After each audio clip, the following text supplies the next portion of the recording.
Untuk yang bertanya masalah apa ya, kipas angin ya, kipas angin yang dinding atau yang berdiri atau apa ya, yang skemanya seri, apa skemanya seri atau bagaimana cara melacaknya ya, untuk kipas angin ya. Untuk kipas angin itu skemanya itu seri ya, alias memanjang ya. Kalau tak gambarkan begini aja ya, gambar singkatnya. Nah, biar agak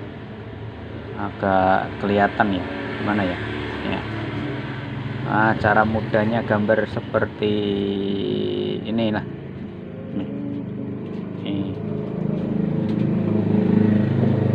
Nah, terus ini ngelantur ini, nggak apa-apa ya. 1, 2, 3. Nah, turut gambar ini anggap saja ini gulungan ya. Letak posisi boleh ya, bebas ya. Mungkin ini running di sini boleh, atau runningnya di sini boleh, atau terbalik ya, di sini startingnya boleh. Nah, ini kan skema ya untuk mengetahuinya. Di sini letak running atau di sini letak running. Kalau ini running, ini starting. Kalau ini starting, ini running. Itu kalau gambar di skema. Kemudian ini lilitan speed, ini lilitan speed.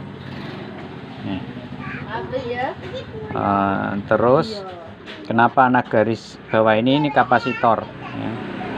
Nah, ini kapasitor, simbolnya begini. Nah, terus biasanya warna-warna kabel tersebut yang umum ya, untuk kamennya biasanya ya, dekat dengan kamen ini. Sebenarnya kapasitor ini letaknya di sini boleh, atau di sini boleh, atau di sini boleh ya. Ini yang mudah untuk ini. Ini anggap saja ini yang lilitan R ya. Ini R, ini speed ya, SP, ini SP, dan ini berarti di sini ST ya, star ya, star ya. Jadi ini ngelantur ini ya. Nah, bila ini running ya, bila ini running berarti ini nanti yang dapat arus ya. Ini dapat arus berarti harus ada fuse-nya ya. Di sini ada fuse-nya ya. Di sini ada fuse ya. Anda tidak dikasih fuse ya, enggak apa-apa ya kalau gulung ulang ya. Anda tidak dikasih. Dan biasanya yang umumnya ya, di sini kabelnya hitam ya. Kabelnya hitam ya. Terus untuk speed 1 biasanya biru, ini boleh putih ya. Di sini yang oranye atau kuning ya, agak kuning ya. Coba tak kasih bulat-bulatan seperti ini ya. Nah, di sini juga, nah ini hitam ya. Bisa juga ya nanti untuk penyambungan ini dari hitam ke timer, kalau ada timernya ya. Kalau ada timernya bisa ini langsung masuk ke timer. Nah, ini berarti ini ujungnya. Ini yang akan dapat arus, baru ke saklar ya. Baru ke saklar ya. Untuk 1, 2, 3 nya ini paling kencang, sedang, ke pelan itu ya. Kenapa ini paling kencang? Karena yang running di sini ya, dari gulungan pendek ditambah lagi semakin panjang hambatannya semakin tinggi, semakin lemah ya, atau semakin pelan. Nah, terus bagaimana melacaknya ya? Melacak secara cepat ya. Yang ini ke saklar ya. Ini arahnya ke saklar, arahnya ke saklar. dominan kita kabel atau ceknya di saklar. Dan di saklar itu seperti ini. Nah, ini untuk tegangan 220 ya, di sini. Jadi kenapa kalau saat kita cek pakai AVO ya, probe colokan di sini ya, dasar colokan di sini, ketika ditekan tombol 1 2 3 itu ada nilai hambatannya ya, ada nilai hambatannya. Itu untuk prediksi awal ya, untuk prediksi awal kerusakan. Jadi cukup kita cek colokan ini ya, steker ya, namanya steker ini. Steker ini kita cek pakai AVO skala K ya. Kalau pakai yang digital ya 2i skala K. Kalau pakai analog ya tetap ya skala 1K boleh ya untuk melacaknya. Jadi saat kita pasang probe untuk steker kanan kiri, lalu kita tekan tombol 1 2 dan 3, itu harus ada nilainya ya. Bila ada nilainya berurutan ya, berurutan, misalkan dari 600 700 800, berarti kategori normal itu ya, kategori gulungannya itu normal. Jadi tidak, gulungannya itu normal, tidak ada kerusakan di situ. Bila dengung atau macet mungkin bosing yang harus ditanganin terlebih dahulu.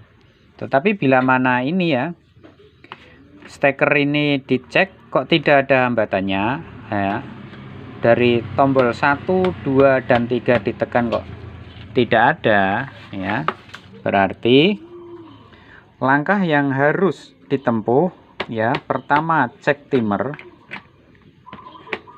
lalu fuse. Kalau timer ini tidak bekerja, coba kita jumper dulu ini. Nah, ke sini. Ini kan ada kabelnya ini biasanya. Nah, kita jumper dulu di sini. Apakah setelah di jumper di timer ini, cek lagi, cek ulang. Tekan tombol 1 2 3. Apakah ada nilai hambatan ini? Bila tidak ada, berarti timer rusak ya. Boleh di jumper tanpa timer atau dibelikan timer. Terus bila di jumper knop timer diputar juga tidak ada nilainya ya.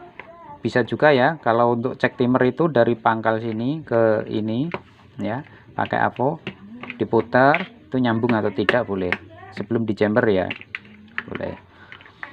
Itu cara ceknya untuk memastikan ya, dari sini ke sini. Terus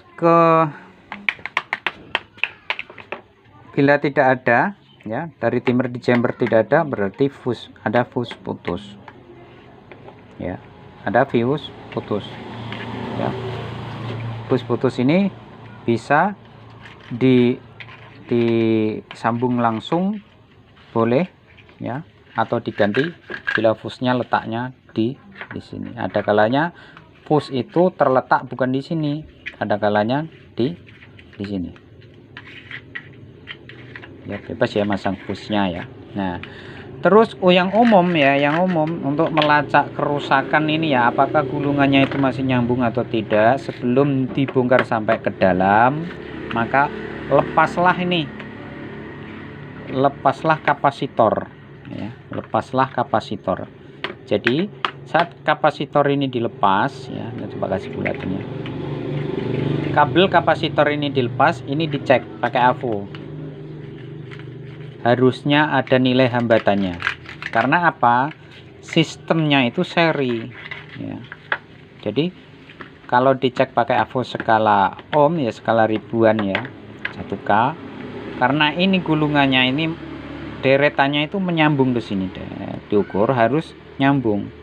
Bila ya kapasitor ini dilepas terus kabelnya kok dicek itu tidak nyambung, berarti ada yang putus di sambungan-sambungan speed, sambungan start atau sambungan running. Nah, nanti bisa dilacak dengan cara ya ambil salah satu, misalnya yang dari kiri, di sini kiri ya, kiri, di sini kanan. Nah, ini biasanya kabelnya warnanya kan hitam ya, warna hitam ya. Ambil satu saja ya, ini dilepas tanpa terkoneksi, ini juga biarkan saja tanpa terkoneksi, atau tombol-tombolnya jangan ditekan ya, tombol-tombolnya jangan ditekan, posisi free ya, atau tanpa tekan ya. Jadi nanti dari hitam bisa dicek ke kabel yang ada ke saklar ini, kabel ke saklar ini ya, mana yang putus. Jadi nanti akan diketahui ya, dicek ya. Misalkan dari sebelah kiri ke kuning, misalkan ya, kuning ya, ceknya di sini ya, di saklar ya, kuning kok nyambung. Terus ke putih tidak nyambung ya, ke putih tidak nyambung, berarti di sambungan starting ini dan speed ada yang putus. Jadi nanti bisa dituju ya, diurut kabel mana yang warnanya kuning, disitulah ada letak biasanya sambungan korosi ya, disambung ulang ya, dikerik sambung ulang, nanti akan sembuh ya, kembali ke semula itu. Juga sebaliknya, jadi melacaknya ya bisa dari sebelah kiri atau dari sebelah kanan. Jadi mana letaknya ya, apakah di biru atau di putih sampai. Dan untuk akal-akalan ya, bila mana ada yang hanya speed saja yang putus ya, mungkin ya di speed ini saja ya, speed ini biasanya di jumper. Kalau ini putus ya, yang dari kanan sampai biru nyambung, terapi yang dari yang kiri sampai apa namanya putih ini nyambung. Nah, ini bisa di jumper ke sini. Jadi menghilangkan gulungan speed ini. Ya, kalau hanya untuk darurat saja asal nyala bisa. Ya, jadi lantaran ini mungkin letak putusnya itu di sambungan sini ya. Letak sambungnya putusnya di sini ya. Jadi batas ini, batas putih dan biru ya, dari kanan batas biru nyambung, dari kiri batas putih nyambung. Tapi kalau kiri ke biru nggak nyambung, dari kanan ya, dari kanan ke putih tidak nyambung, berarti gulungan speed yang ini putus. Maka boleh ini di jumper ke sini. Itu hanya trik ya. Jadi speed ini nggak dipakai, langsung di jumper, berarti memakai hanya satu speed. Itu. Kalau memakai satu speed saja, ingin dua ya, berarti nanti kan bisanya kan hanya bukan 3 speed ya, hanya 2 speed. Ini untuk 2 boleh ya. Jadi mungkin di 1 dan 2 itu speednya sama, sedangkan 3 lain, hanya main di 2 speed. Itu main akal-akalan, atau sekedar di jumper saja, di jumper begini, di saklarnya ya, kabel ini ke sini. Itu apakah bisa berfungsi kipasnya? Ya, bisa berfungsi, dengan catatan ini hanya yang speed saja ya, jangan yang setar ya. Kalau setar kan lilitannya lebih banyak, atau running lilitannya lebih banyak, jangan. Boleh bila mana ya, dari kanan diukur sampai putih ya, yang kanan diukur sampai putih nyambung, yang kiri diukur sampai kuning itu nyambung. Tapi bila kiri sampai putih tidak nyambung, bila kanan sampai kuning tidak nyambung, hanya nyambungnya sampai putih, berarti speed yang ini putus ya, boleh di jumper yang ini. Jadi salah satu ya, itu bila speed yang putus. Itu untuk mendeteksinya. Nah, terus biasanya yang ini kayak yang saya lakukan, setelah dicek dari awal tadi ya, steker nyambung semua, berarti ini aman ya, gulungan tidak perlu diobrak-abrik ya. Yang perlu diperhatikan yaitu bosing atau seret macet itu, atau bisa diganti dengan bosing baru atau bearing ya, atau laker ya. Biasanya saya kalau ganti bearing pakai solder ya, di solder tidak ada itu ya. Itu penjelasan untuk mendeteksinya ya. Jadi langkah cepatnya ya deteksi dari steker ya, langkah awal ya dari steker harus nyambung, ada nilainya ini kurang lebihnya ya. Bila tidak ada ya, bila tidak ada baru ceknya lepas di kapasitor, dilepas cek ya sebatas mana yang putus itu. Kalau mau di jumper silakan dengan catatan yang speednya saja ya, speednya saja, atau bisa saja ada penggantinya ya untuk memanipulasi hambatan. Di sini dikasihlah resistor kapur ya, R kapur, tapi ya butuh modal juga ya. Lebih baik ya, kalau saran saya biasanya itu korosi di sambungan ya, sambungannya itu dibuka, disambung ulang saja. Biasanya hanya sebatas itu kalau kipasannya itu. Jadi ya main apa ini warnanya apa, warnanya apa ini apa ini warnanya apa ini, apa? Oranye. Yang ini yang oranye. Tuh, yang ini hijau. Yang ini kuning. Kuning. Yang ini biru.